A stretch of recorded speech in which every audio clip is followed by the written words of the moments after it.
Just because it feels right doesn't mean it is. Have you ever noticed something? Some of the people who gave us the strongest butterflies also left us with the deepest scars. Think about that for a moment. If chemistry alone was enough, those relationships should have lasted. If butterflies were proof that someone was right for us, heartbreak would be much less common than it is. Yet many of us can look back and remember someone who made our heart race but never made us feel emotionally safe. And that's because we've been taught something that sounds romantic but isn't always true. If it feels right, it must be right.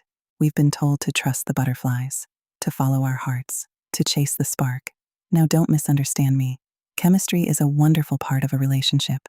God created us with emotions. He created attraction. He created connection. But nowhere does he ask our feelings to become our compass. Because feelings change. Character is revealed over time. So let me ask you something. Have you ever mistaken excitement for compatibility? I think many of us have. Sometimes what feels like incredible chemistry isn't compatibility at all. Sometimes it's familiarity. We're drawn toward what feels familiar even when what feels familiar isn't healthy. If you've grown accustomed to emotional highs and lows, chaos can feel exciting. Predictability can feel boring. Kindness can seem ordinary. And peace can almost feel suspicious. But here's what healing begins to teach us. Peace isn't boring. Peace is safe. When we're unhealed, intensity feels like love. When we're healing, consistency begins to feel beautiful. We stop asking, who gives me butterflies? And we begin asking, who consistently shows honesty, humility, patience, and respect? Because butterflies don't raise children. Character does.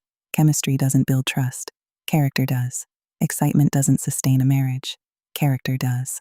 That's why one of the most important questions you can ask before committing to someone isn't, how do I feel when I'm with them? It's this. Who am I becoming because of this relationship?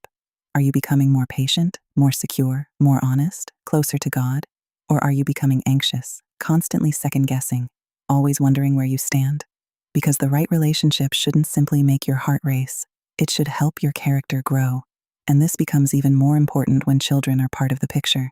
Whether you're dating after divorce, preparing to remarry, or building a blended family, your children won't simply experience your chemistry, they'll experience the home your relationship creates. Will it be filled with trust, with emotional safety, with respect? Because children thrive where peace lives, not perfection, peace. And perhaps that's why Scripture describes one of the fruits of the Spirit as peace, not excitement, not butterflies, peace. Maybe that's God's way of reminding us that the healthiest relationships aren't always the loudest ones, they're often the safest ones. So before you ask, do we have chemistry? Ask something deeper. Does this relationship reflect the kind of love that builds a lasting family?